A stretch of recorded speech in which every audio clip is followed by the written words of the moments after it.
നമസ്കാരം കൃഷ്ണാരമിത്രത്തിലേക്ക് എല്ലാവർക്കും ഒരിക്കൽ കൂടി സ്വാഗതം. സവിതയാണ് കേട്ടോ. ശ്രീകൃഷ്ണ ഗോവിന്ദ ഹരേ മുരാരേ ഹേ നാഥ നാരായണ വാസുദേവ. ശ്രീകൃഷ്ണ ഗോവിന്ദ ഹരേ മുരാരേ ഹേ നാഥ നാരായണ വാസുദേവ. ശ്രീ ഗുരുവായൂരപ്പ ശരണം ഹരേ. ഇന്നത്തെ സത്സംഗത്തിലേക്ക് എല്ലാവർക്കും ഒരിക്കൽ കൂടി സ്വാഗതം. ഇന്നലെ ശ്രീ ഗുരുവായൂരപ്പൻ ഏട്ടന്റെ പോലെ വേഷം കെട്ടിയിരിക്കുകയായിരുന്നു. കലപ്പയൊക്കെ തോളിൽ ചാരി വെച്ച് ഗദയൊക്കെ ഇങ്ങനെ താഴെ പിടിച്ച് നല്ല സുന്ദരനായിട്ട് നല്ല ഭംഗിയുള്ള ബലരാമസ്വാമി ആയിട്ടായിരുന്നു ഇന്നലെ ശ്രീലകത്തുണ്ടായിരുന്നത്. ബലരാമസ്വാമിയുടെ പാദത്തിൽ അനന്തകോടി നമസ്കാരം പറയുന്നു. ഒപ്പം കൃഷ്ണപാദമനിശം ഹൃദി ഭാവയാമി, ഹരികൃഷ്ണപാദമനിശം ഹൃദി ഭാവയാമി. അപ്പൊ ഇന്നത്തെ ചോദ്യങ്ങൾ പോവാം അല്ലെ. സുധി എന്നൊരു ഭക്തൻ ചോദിച്ചിട്ടുണ്ട്, സവിത നാരായണീയത്തെ കുറിച്ച് കൂടുതൽ അറിയാൻ സാധിച്ചത് സവിതയിൽ നിന്നാണോ? നാരായണീയം വായിക്കാൻ അറിയാത്ത എനിക്ക് നാരായണീയത്തോട് നല്ലൊരു ഇഷ്ടം തോന്നിച്ചത് സവിതയുടെ വീഡിയോസ് ആണ്. താങ്ക്സ് സവിത. അടുത്ത വീട്ടിലെ ചേച്ചി നാരായണീയം സ്ഥിരം വായിക്കാറുണ്ടായിരുന്നു എന്നും ഇപ്പോൾ അവർ വിശ്വാസമില്ല എന്നും വായിക്കൽ നിർത്തി എന്നും പറഞ്ഞു. കാരണം അവരുടെ മകളുടെ വിവാഹം കഴിഞ്ഞ് മകളുടേതല്ലാത്ത കുറ്റം കൊണ്ട് ഡിവോഴ്സായി. അതോടുകൂടി വിശ്വാസം നഷ്ടപ്പെട്ടു എന്നും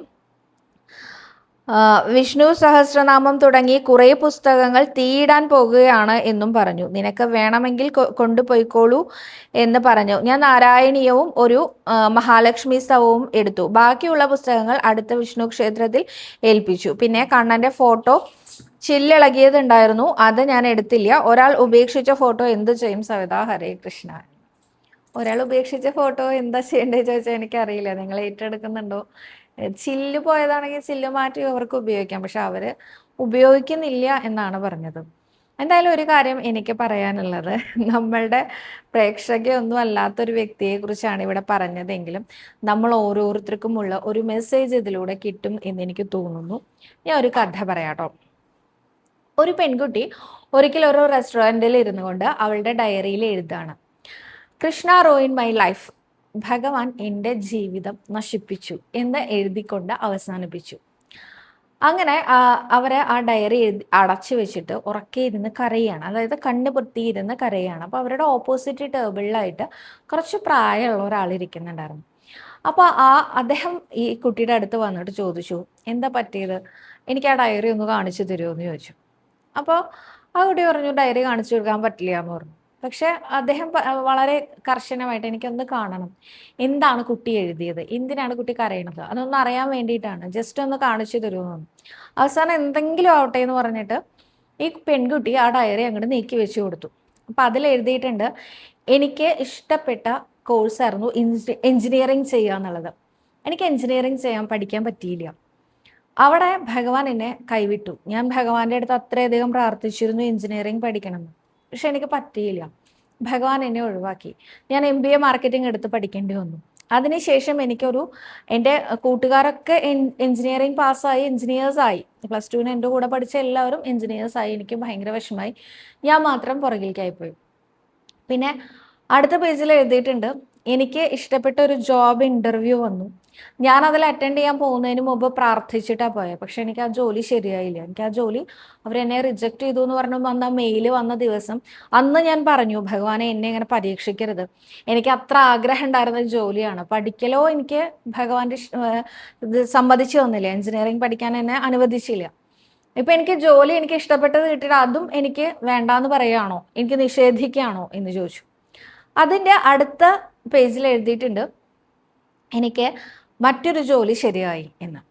അതിനുശേഷം മറ്റൊരു ജോലി ശരിയായതിനു ശേഷം പിന്നെ കുറച്ച് ദിവസം കഴിഞ്ഞപ്പോൾ ഈ കുട്ടിക്ക് വിദേശത്തേക്ക് പോകാനുള്ള ഒരു ചാൻസ് വന്നു. അപ്പോൾ ഭഗവാന്റെ അടുത്ത് സന്തോഷമൊക്കെ അറിയിച്ച് പെട്ടിയൊക്കെ പാക്ക് ചെയ്ത് വെച്ച സമയത്ത് അവസാന നിമിഷം അവരുടെ കമ്പനിയിൽ പുതിയതായിട്ട് ഒരാൾ ജോയിൻ ചെയ്തു. അയാളെയാണ് വിദേശത്തേക്ക് പറഞ്ഞയച്ചത്. പകരം ഈ പെൺകുട്ടിക്ക് ഒരു പ്രൊമോഷൻ കിട്ടി, ആ ഒരു എന്താ പറയുക മാർക്കറ്റിംഗ് ഹെഡായി മാറി എന്നല്ലാതെ വിദേശത്തേക്ക് പോകാൻ പറ്റിയില്ല. അപ്പോൾ ഈ കുട്ടി ഒരുപാട് വിഷമമായി സങ്കടപ്പെട്ടു. ഭഗവാൻ ഇങ്ങനെ എന്നോട് ചെയ്തല്ലോ എന്ന് പറഞ്ഞുകൊണ്ട് ഭയങ്കരമായിട്ട് ഇഷ്ടപ്പെട്ട ആ ഒരു പൊസിഷനിൽ എത്താൻ പറ്റിയില്ല, അതിൽ എനിക്ക് വിഷമമുണ്ട്. അതിൻ്റെ അടുത്ത ദിവസം ആ കുട്ടി എഴുതി, എൻ്റെ അച്ഛന് വയ്യാതായി, ഭഗവാൻ എൻ്റെ അച്ഛനെ രക്ഷിക്കണം. പക്ഷെ ആ അച്ഛൻ മരിച്ചുപോയി. അപ്പോൾ ഭഗവാൻ എൻ്റെ കയ്യിൽ നിന്ന് എനിക്ക് ഇഷ്ടപ്പെട്ട കോഴ്സ് എടുത്ത് പഠിക്കാൻ പറ്റിയില്ല, എനിക്ക് ഇഷ്ടപ്പെട്ട കരിയറിലേക്ക് പോകാൻ പറ്റിയില്ല. അതിനടുത്ത് വയസ്സിൽ എഴുതിയിട്ടുണ്ട്, എനിക്ക് ഇഷ്ടപ്പെട്ട ആളെ വിവാഹം കഴിക്കാൻ പറ്റിയില്ല. അതിനുശേഷം എൻ്റെ അച്ഛനെ ഭഗവാൻ കൊണ്ടുപോയി. എനിക്ക് എൻ്റെ ലൈഫിൽ ഞാൻ ആഗ്രഹിക്കുന്ന ഒന്നും തന്നെ നടക്കുന്നില്ല. കൃഷ്ണ എൻ്റെ ജീവിതം നശിപ്പിച്ചു എന്നാണ്. ഭഗവാനെ എന്നെ ഞാൻ കുറ്റം പറയുള്ളൂ. കാരണം ഞാൻ ഓരോ സമയത്തും ഭഗവാന്റെ അടുത്ത് പോയി പ്രാർത്ഥിക്കുന്നുണ്ട്, എനിക്കിത് നേരെയാക്കി തരണം എന്ന്. എന്നിട്ട് ഒക്കെ ഭഗവാൻ അത് വേണ്ടാന്ന് പറഞ്ഞ് തട്ടിക്കളയാണ്. അപ്പം എൻ്റെ ലൈഫ് പോവാൻ കാരണം ഭഗവാൻ തന്നെയാണ്. ഞാൻ എൻ്റെ ലൈഫ് ഭഗവാനെ ഏൽപ്പിച്ചിട്ട് ഭഗവാൻ ഇങ്ങനെ ചെയ്യുന്നല്ലോ എന്നാണ് ഈ പെൺകുട്ടി എഴുതിയത്. അവസാനം ഇങ്ങനെ എല്ലാം എഴുതി വെച്ചിട്ടുണ്ട്. എഞ്ചിനീയറിംഗ് ഡ്രോപ്പ് ചെയ്യേണ്ടി വന്നു, അതുപോലെ ജോബ് ഡ്രോപ്പ് ചെയ്യേണ്ടി വന്നു, ഇഷ്ടപ്പെട്ട ആളെ വിവാഹം കഴിക്കൽ ഡ്രോപ്പ് ചെയ്യേണ്ടി വന്നു, അച്ഛൻ മരിച്ചുപോയി, എന്നെ ഭഗവാൻ തനിച്ചാക്കി, ആരും ഇല്ലാണ്ടാക്കി, എനിക്ക് എൻ്റെ ലൈഫ് പോയി എന്ന് എഴുതിയിട്ടുണ്ട്. അവസാനം എല്ലാം കൂടി കൺക്ലൂഡ് ചെയ്ത് എഴുതി വെച്ചിട്ടുണ്ട്. ഇത് കണ്ട സമയത്ത് ഈ വൃദ്ധനായിട്ടുള്ള ആള്, ഈ വന്ന ആള്, അദ്ദേഹം എന്ത് ചെയ്തു, ഒരു ആരോ മാർക്ക് ഇട്ടു. ആദ്യത്തിൽ നിന്ന് രണ്ടാമത്തേലേക്ക്, രണ്ടാമത്തതിൽ നിന്ന് മൂന്നാമത്തതിലേക്ക്, മൂന്നാമത്തതിൽ നിന്ന് നാലാമത്തിലേക്ക്, ഇങ്ങനെ ആരോ മാർക്ക് ഇട്ട് വെച്ചിട്ട് അദ്ദേഹം ഡയറി തിരിച്ചു കൊടുത്തിട്ട് അദ്ദേഹം ചിരിച്ചുകൊണ്ട് തിരിച്ചുപോയി, ഒന്നും പറഞ്ഞില്ല. അപ്പൊ ഇത് കണ്ടപ്പോൾ ആ പെൺകുട്ടിക്ക് തോന്നി, ഇത് എന്താവും ഇങ്ങനെ ആരോ മാർക്ക് ഇട്ടിട്ട് എനിക്കെന്നെ തിരിച്ചു തന്നു, ഇതെന്താ ഇങ്ങനെ സംഭവിച്ചത്, എന്താണ് ഈ ആരോ മാർക്കിന്റെ അർത്ഥം? ആ കുട്ടിക്ക് മനസ്സിലായില്ല. ആ കുട്ടി ഡയറി എടുത്ത് പോയി. അന്ന് രാത്രി കിടന്നുറങ്ങുമ്പോഴൊക്കെ ഈ കുട്ടിക്ക് ഇത് തന്നെ ഓർമ്മ വരികയാണ്. ഈ ആരോ മാർക്ക്, ആ വൃദ്ധൻ വന്ന് ഒരു ആരോ വരച്ചു, ഞാൻ ഈ എഴുതി വച്ചത് തമ്മിൽ കണക്ട് ചെയ്യാനാണോ, എന്താ ഉദ്ദേശിക്കുന്നത്? ആ കുട്ടി വീണ്ടും ഡയറി എടുത്തു, നോക്കുമ്പോൾ ആരോ മാർക്കൊക്കെ ഉണ്ട്. അപ്പം അത് നോക്കിയിട്ട് എന്തായിരിക്കും കാരണം ആലോചിച്ചുകൊണ്ടേയിരുന്നു. ആ കുട്ടി എഞ്ചിനീയറിംഗ് പഠിക്കാനാണ് ഉദ്ദേശിച്ചത്. പക്ഷെ എഞ്ചിനീയറിംഗിന് പകരം MBA മാർക്കറ്റിംഗ് ആണ് എടുത്ത് പഠിച്ചത്. അതുകൊണ്ട് ഇപ്പോൾ ആ കുട്ടി കേരളത്തിലെ മാർക്കറ്റിംഗ് ഹെഡായിട്ട് വർക്ക് ചെയ്യുകയാണ് ഒരു കമ്പനിയിൽ. അപ്പോൾ മാർക്കറ്റിംഗ് ഹെഡായിട്ടൊരു നല്ല പൊസിഷനിലാണ് വർക്ക് ചെയ്യുന്നത്. അപ്പോൾ തോന്നി, നല്ല ജോലിയല്ലേ, എൻ്റെ കൂടെ പഠിച്ച എഞ്ചിനീയേഴ്സ് ആയ ആർക്കും ഇത്രയും നല്ലൊരു കരിയർ കിട്ടിയിട്ടില്ല. എൻ്റെ കരിയറിൽ എനിക്ക് ഒരുപാട് പുതിയ പുതിയ കാര്യങ്ങൾ ചെയ്യാനും അതുപോലെ തന്നെ ഉയർച്ച ഉണ്ടാവാനും പ്രമോഷൻസ് കിട്ടാനൊക്കെ എളുപ്പമായിട്ട് എനിക്ക് ചെയ്യാൻ പറ്റുന്ന ഒരു ജോലിയിലേക്ക് ഞാൻ പ്രവേശിച്ചു. ഇതിനു മുൻപ് ഒരു ജോബ് ഇൻ്റർവ്യൂവിന് ഞാൻ പോയത് ചിലപ്പോൾ എനിക്ക് ഇത്രയും നന്നായി പെർഫോം ചെയ്യാൻ പറ്റില്ലായിരുന്നു. അപ്പോൾ തോന്നി, ശരിയാണല്ലോ, ഭഗവാൻ എടുത്ത തീരുമാനമായിരിക്കും, എനിക്ക് എന്താണ് പറ്റുക എന്നുള്ളത് എന്നെക്കാളും നന്നായി ഗുരുവായൂരപ്പനെ അറിയണ്ടാവും. അതുകൊണ്ട് ഭഗവാൻ എടുത്ത തീരുമാനമായിരിക്കും. പക്ഷെ എനിക്ക് ഇഷ്ടപ്പെട്ട ആളെ എനിക്ക് വിവാഹം കഴിക്കാൻ പറ്റിയില്ലല്ലോ. അപ്പോൾ ആ കുട്ടി അത് ചിന്തിച്ചപ്പോൾ സമയത്ത് ആ കുട്ടി അവരുടെ പഴയ കോൺവെർസേഷൻസ് ഒക്കെ ആലോചിക്കുകയാണ്, അവരെ തമ്മിലുള്ള സംഭാഷണങ്ങൾ ആലോചിക്കുകയാണ്. അതിൻ്റെ ഇടയിൽ അദ്ദേഹം പറയുണ്ടായി, നമ്മൾ തമ്മിൽ വിവാഹം കഴിഞ്ഞാൽ ഒരിക്കലും നീ ജോലി ചെയ്ത് കഷ്ടപ്പെടേണ്ടി വരില്ല, നിന്നെ ഞാൻ എന്തായാലും എൻ്റെ വീട്ടിലെ എൻ്റെ ഭാര്യയായിട്ട് എൻ്റെ കുഞ്ഞുങ്ങളുടെ അമ്മയായിട്ട് ജീവിക്കണം എന്നാണ് ഞാൻ ആഗ്രഹിക്കുന്നത്, നീ ഒരിക്കലും ജോലി എന്നൊന്നും പറഞ്ഞ് കഷ്ടപ്പെട്ട് പഠിക്കാനൊന്നും നിൽക്കണ്ട എന്ന് പറഞ്ഞിട്ടുണ്ട്. അന്ന് ഈ പെൺകുട്ടിക്ക് അതൊന്നും തോന്നിയില്ല, കാരണം അവൾ പ്രണയത്തിലാണ്. പ്രണയത്തിൽ എന്ത് കേട്ടാലും നമുക്ക് അതൊക്കെ ഭയങ്കര ശരിയാളായിട്ട് തോന്നും അല്ലേ. പക്ഷെ ഇന്ന് അവൾ ആലോചിക്കുമ്പോൾ ആ ഒരു വിവാഹം അന്ന് നടന്നിരുന്നെങ്കിൽ ഒരിക്കലും തനിക്ക് ഇത്ര നല്ലൊരു കരിയർ ഉണ്ടാവില്ലായിരുന്നു. അപ്പോൾ അത് നന്നായി പോയത് എന്ന് തോന്നി. അപ്പോൾ ആ ഒരു ആരോ മാർക്കിന്റെ അർത്ഥം അപ്പോൾ അവിടെ മനസ്സിലായി. അതിൻ്റെ അടുത്ത പേജിലായിട്ട് അച്ഛന് വയ്യാതായതാണ്. അച്ഛന് വയ്യാതായ കാര്യം ആ കുട്ടി ആലോചിച്ച സമയത്ത്, ആ സമയത്താണ് ആ കുട്ടിക്ക് പോകേണ്ടി വന്നത്, അതായത് വിദേശത്തേക്കുള്ള ഓപ്പർച്യൂണിറ്റി വന്നതും അത് തട്ടിപ്പോയി വേറൊരാൾക്ക് കിട്ടിയതും. ആ സമയത്ത് അച്ഛൻ്റെ അവസാന നാളുകളിൽ അച്ഛൻ പറയുണ്ടായി, എനിക്ക് ഇങ്ങനെ വയ്യാതായ സമയത്ത് നീ എൻ്റെ അടുത്തുണ്ടായത് നന്നായി, നീ എങ്ങാനും പോയിരുന്നെങ്കിൽ ഞാൻ നിൻ്റെ ഒരു ഫോട്ടോ, ഒരു ചിത്രം നോക്കിയിരുന്ന് കരയേണ്ടി വന്നേനെ. പക്ഷെ എൻ്റെ അവസാന നാളുകളിൽ എൻ്റെ കുട്ടി എൻ്റെ അടുത്തുള്ളത് എനിക്ക് ഏറ്റവും കൂടുതൽ സന്തോഷവും ആശ്വാസവുമായി എന്ന് അന്ന് അച്ഛൻ പറഞ്ഞത് ഈ പെൺകുട്ടിക്ക് ഓർമ്മ വന്നു. അപ്പോൾ എന്തുകൊണ്ടായിരിക്കും എൻ്റെ ആ വിദേശ ട്രിപ്പ് മുടങ്ങിയിട്ടുണ്ടാവുക? എൻ്റെ അച്ഛൻ്റെ അടുത്ത് ഞാൻ ഉണ്ടാവണം എന്നുള്ളത് കൊണ്ട്, അല്ലെങ്കിൽ എനിക്ക് എൻ്റെ ജീവിതത്തിൽ ഒരിക്കലും സമാധാനമായിട്ടിരിക്കാൻ സാധിക്കില്ല. അവസാന നാളുകളിൽ ഞാൻ എൻ്റെ അച്ഛനെ വേണ്ട വിധം നോക്കിയില്ലല്ലോ എന്നൊരു പരാതി അല്ലെങ്കിൽ ഒരു സങ്കടം എൻ്റെ ഉള്ളിലുണ്ടാവും. അതില്ലാതിരിക്കാൻ വേണ്ടിയാണ് ഭഗവാൻ ഇങ്ങനെ ചെയ്തത് എന്ന് ആ കുട്ടിക്ക് മനസ്സിലായി. അപ്പോൾ ആ കുട്ടിക്ക് ആകെ കണ്ണ് നിറയാൻ തുടങ്ങി കേട്ടോ. കാരണം ഓരോന്നിനും everything happen four A reason, എല്ലാം സംഭവിക്കുന്നത് ഒരു കാരണം ഉണ്ടായിരിക്കും. നമ്മൾ ഈശ്വരനെ വിശ്വസിക്കുമ്പോൾ ഭഗവാൻ ഒരിക്കലും നമ്മളെ ചതിക്കില്ല. ചതിക്കാനല്ല ഗുരുവായൂരപ്പൻ അവിടെ ഇരിക്കുന്നത്, നമുക്ക് വഴി കാട്ടാനാണ് ഗുരുവായൂരപ്പൻ ഇരിക്കുന്നത്. അപ്പം ഈ കുട്ടിക്ക് മനസ്സിലായത് എന്താണെന്നറിയോ, എനിക്ക് കിട്ടേണ്ടിയിരുന്ന നല്ല ജീവിതത്തിനെ അല്ല ഭഗവാൻ ഇല്ലാണ്ടാക്കിയത്. ഞാൻ ഇമാജിൻ ചെയ്ത ജീവിതത്തിനെയാണ്. ഞാൻ വിചാരിച്ചു എനിക്ക് ഇന്ന ആളെയും വിവാഹം കഴിച്ചാൽ സ്വർഗമായിട്ട് ജീവിക്കാൻ പറ്റുമെന്ന്. അല്ല, ശരിക്കും അങ്ങനെയല്ല. എനിക്ക് കരിയർ ഉണ്ടാവില്ല. ഞാനൊരു 4 ചുമരുകൾക്കുള്ളിൽ അടച്ചിടപ്പെടും. എനിക്ക് ഭർത്താവ്, കുട്ടികൾ എന്നുള്ളതല്ലാതെ മറ്റൊരു ലോകവും ഉണ്ടാവില്ലായിരുന്നു.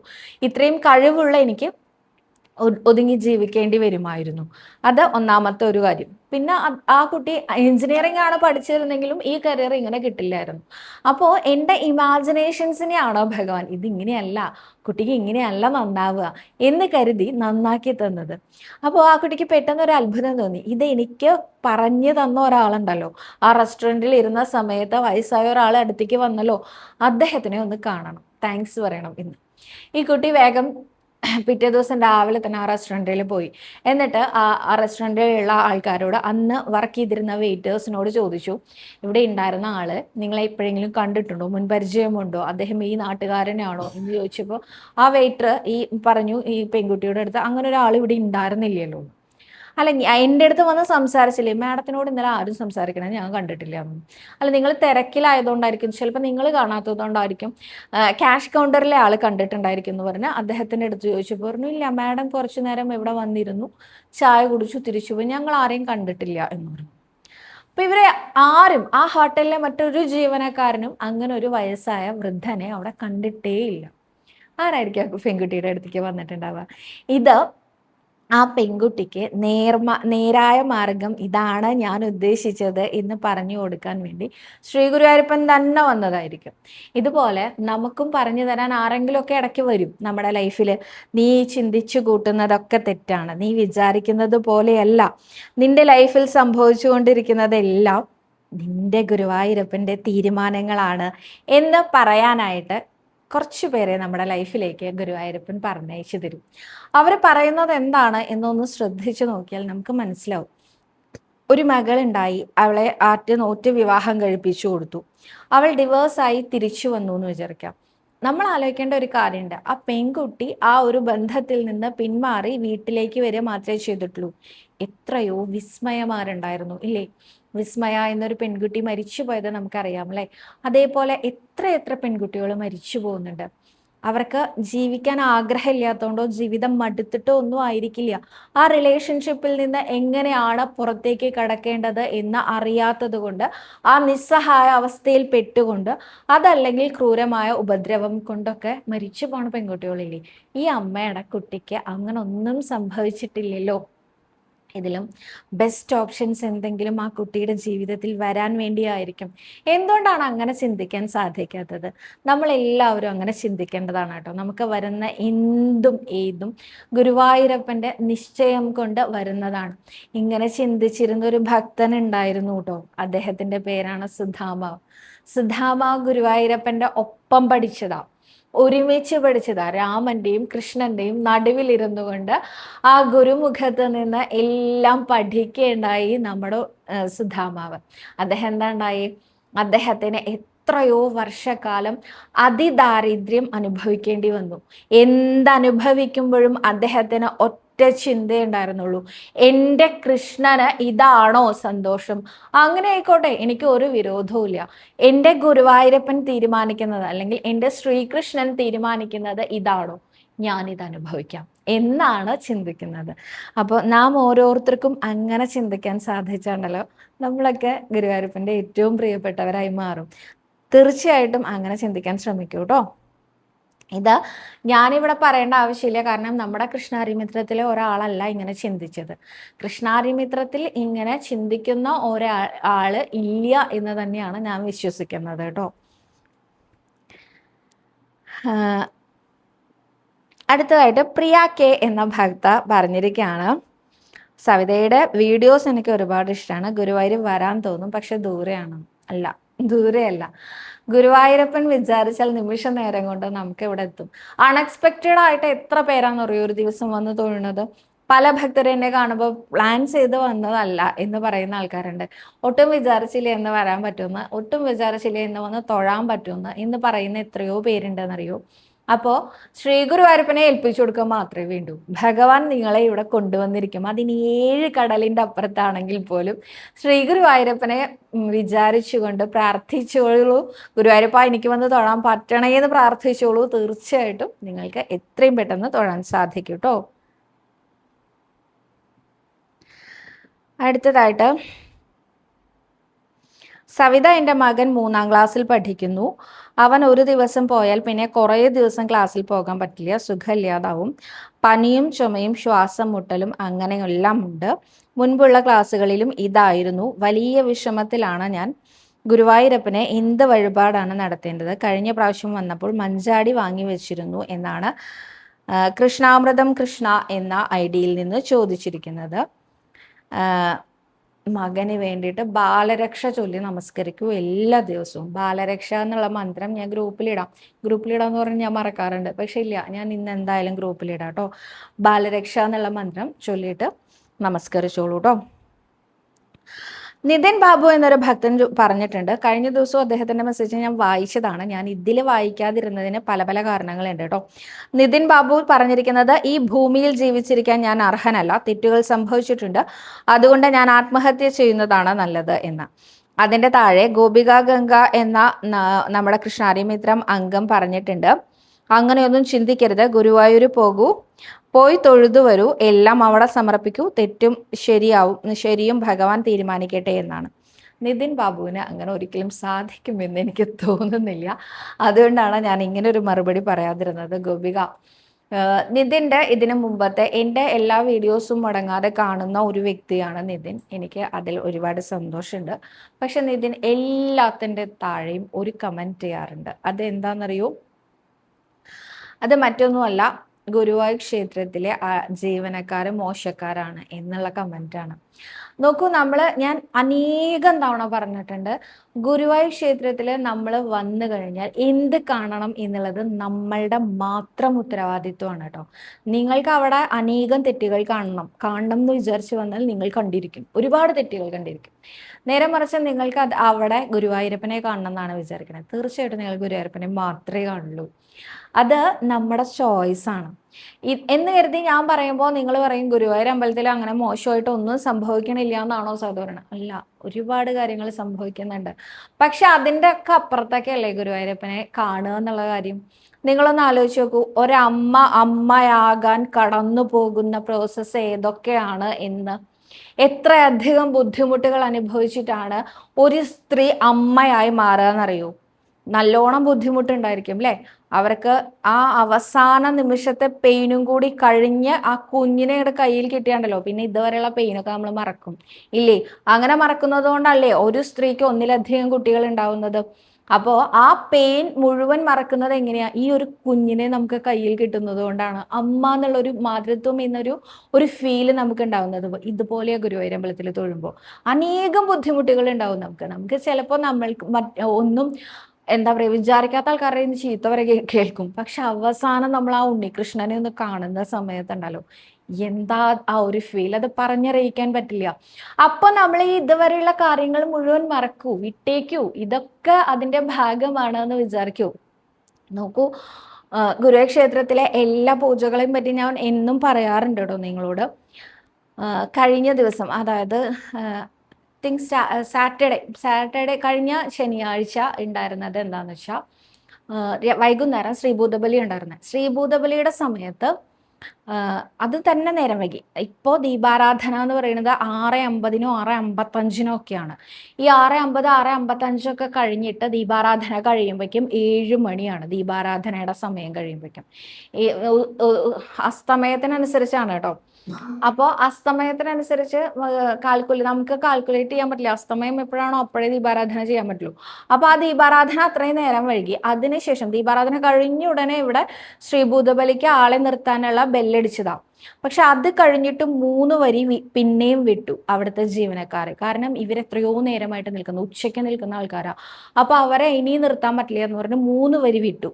ഈ 3 വരി വിട്ട് 3 വരിയിലത്തെ ആൾക്കാരും കൂടി തൊഴുതതിന് ശേഷമാണ് ശ്രീഭൂതബലിയാണ്. ശ്രീഭൂതബലി കഴിയുമ്പോഴേക്കും സമയം 8 മണി കഴിഞ്ഞു. 8 മണി കഴിഞ്ഞിട്ട് നേദ്യം ആയി, നട തുറന്ന് ഗുരുവായൂരപ്പനെ കാണാറാവുമ്പോഴേക്കും സമയം 9 ഈ 9 മണിക്ക് നട തുറന്നിട്ട് പിന്നെ 10 മണി വരെ 13 ക്യൂ ആണ് അവിടെ വിട്ടുണ്ടായിരുന്നത്. 10 മണി അല്ല 15 അല്ല 45 മിനിറ്റിൽ 13 ക്യൂ. ഒന്ന് ആലോചിച്ച് നോക്കൂ, 45 മിനിറ്റിൽ 13 ക്യൂവിലുള്ള ആൾക്കാർ തൊഴുതു പോകണമെങ്കിൽ എത്ര സ്പീഡിൽ ഒരാൾ നടക്കണം? അത്രയും സ്പീഡിൽ നടക്കണം എന്നേ അവരവിടെ പറയുന്നുള്ളൂ. അവരുടെ രീതികളൊന്നും നമ്മൾ നോക്കണ്ട, നമുക്ക് പിന്നിൽ ആളുണ്ടെന്ന് മാത്രം നോക്കിയാൽ മതി. നമ്മുടെ മുന്നിൽ ഗുരുവായൂരപ്പനുണ്ട്, നമുക്ക് പിന്നിൽ ആൾക്കാരുണ്ട്. ഇത് രണ്ടും ചിന്തിച്ചാലുണ്ടല്ലോ നമുക്ക് അധികം നേരം നിൽക്കേണ്ടി വരില്ല. വേഗം വേഗം വേഗം നടക്കാൻ നമ്മളെ കൊണ്ട് സാധിക്കും. ഈ ഒരു മനസ്ഥിതിയോടുകൂടി നിങ്ങൾ വരൂ ഗുരുവായൂർക്ക്. അങ്ങനെ വന്നാൽ നിങ്ങൾക്ക് തൊഴാൻ സാധിക്കും, നല്ലോണം കാണാൻ സാധിക്കും. ഇനി അഥവാ നിങ്ങൾക്ക് കാണാൻ സാധിച്ചില്ലെങ്കിൽ നിങ്ങളെ ഗുരുവായൂരപ്പൻ കണ്ടിട്ടുണ്ടാവും. അതിനുള്ള ഒരു അടയാളമെങ്കിലും ഗുരുവായൂരപ്പൻ നിങ്ങളിൽ അവശേഷിപ്പിച്ചിട്ടേ ഇവിടെ നിന്ന് വിടുള്ളൂ, അതും ഉറപ്പാണ്. അപ്പോൾ എപ്പോഴും നമ്മൾ അതിലത്തെ നെഗറ്റീവ്സ് കണ്ടുപിടിക്കാൻ നോക്കരുത്. പിടിക്കുന്നു, തള്ളുന്നു. ഈ പിടിച്ച് ഞാൻ ഇന്നലെയൊക്കെ കുറച്ചു നേരം അവിടെ നിന്നതാട്ടോ. പിടിച്ച് തള്ളുന്ന ആൾക്കാർ ഒരിക്കലും നമുക്ക് കുറ്റം പറയാൻ പറ്റില്ല എന്ന രീതിയിലാണ് ഞാൻ ജീവനക്കാരെ സപ്പോർട്ട് ചെയ്ത് മാത്രം സംസാരിക്കല്ല. എനിക്കറിയാം ഭക്തജനങ്ങളുടെ കഷ്ടപ്പാടും. കഴിഞ്ഞ ദിവസം ഒരു ഭക്ത മെസ്സേജ് അയച്ചിട്ടുണ്ടായിരുന്നു, മണിക്കൂറുകളോളം ക്യൂ നിൽക്കേണ്ടി വന്നു. 6 മണിക്കൂറുകളോളം ക്യൂ നിന്നിട്ടുണ്ടായിരുന്നു. ഇതിൽ തന്നെ ഈ 6 മണിക്കൂറിൽ തന്നെ 4 മണിക്കൂറോളം അകത്തേക്ക് കടത്തി വിടുന്നുണ്ടായിരുന്നില്ല. എന്താണ് റീസൺ എന്ന് പോലും അറിയുന്നുണ്ടായിരുന്നില്ല. ഈ റീസൺ എന്താ എന്നുള്ളത് മൈക്കിലൂടെ ഒന്ന് അനൗൺസ് ചെയ്തുകൊണ്ടിരുന്നു. അത് ആ കുട്ടി ചോദിച്ചത് ജെന്യുവൻ ആയിട്ടുള്ള ചോദ്യമാണ്.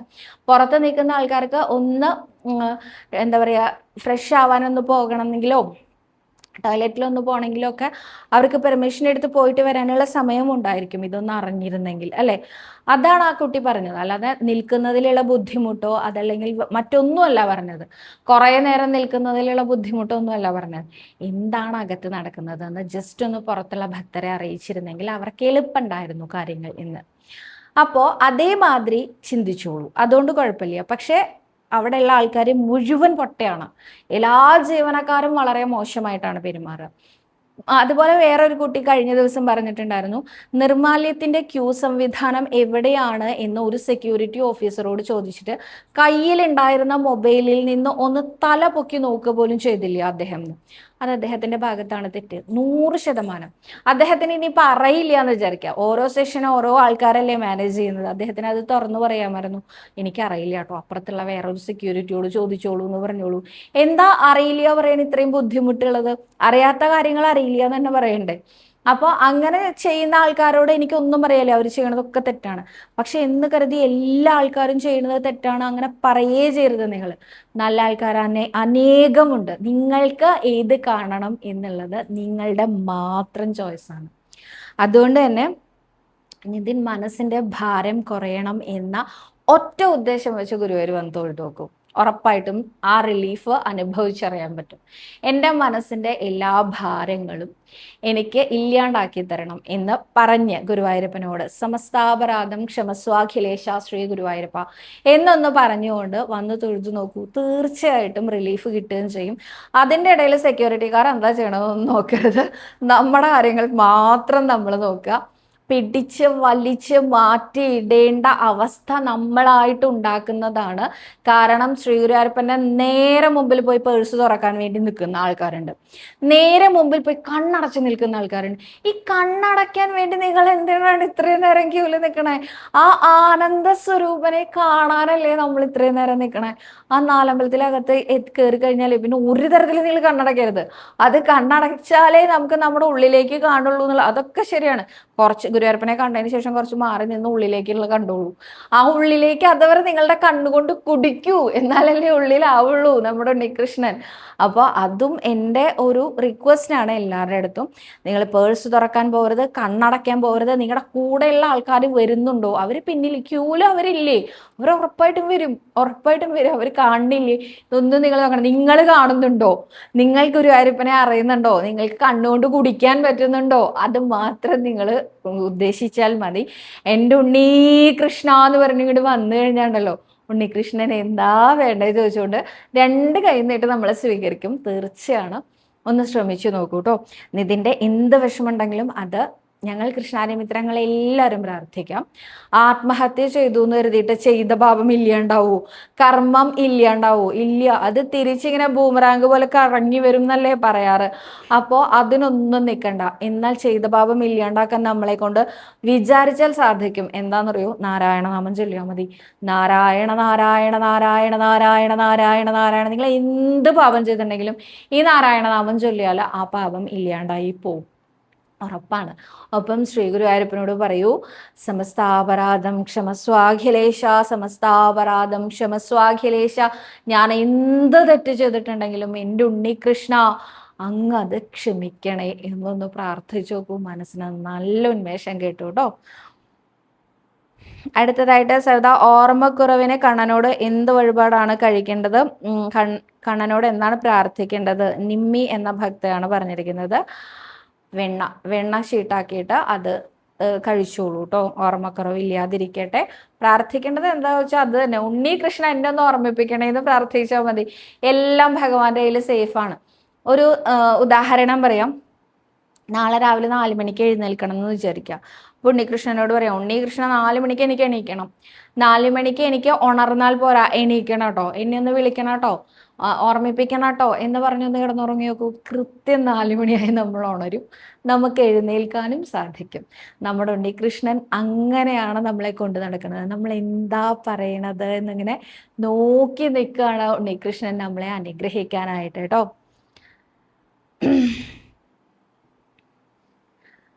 അടുത്തതായിട്ട് ഞാൻ ഒരുപാട് തവണ പറഞ്ഞതാണ്, എന്നാലും പറയുകയാണ്. വിദ്യാശ്യാം എന്ന ഭക്തയാണ് ചോദിച്ചിരിക്കുന്നത്. സവിശേഷി ഉച്ചയ്ക്ക് നോൺ വെജ് കഴിച്ചിട്ട് ഞാൻ വൈകുന്നേരം വിളക്ക് വെച്ചിട്ട് നാമം ചൊല്ലി 12 നമസ്കാരം ചെയ്യാറുണ്ട്. നോൺ വെജ് കഴിച്ചിട്ട് 12 നമസ്കാരം ചെയ്യാമോ? ഒന്ന് മറുപടി തരണേ. ഉച്ചയ്ക്കല്ലേ നോൺ വെജ് കഴിക്കണേ, രാവിലെ കുളിച്ചിട്ട് 12 നമസ്കാരം ചെയ്തൂടെ? എൻ്റെ അഭിപ്രായം അങ്ങനെയാണ്.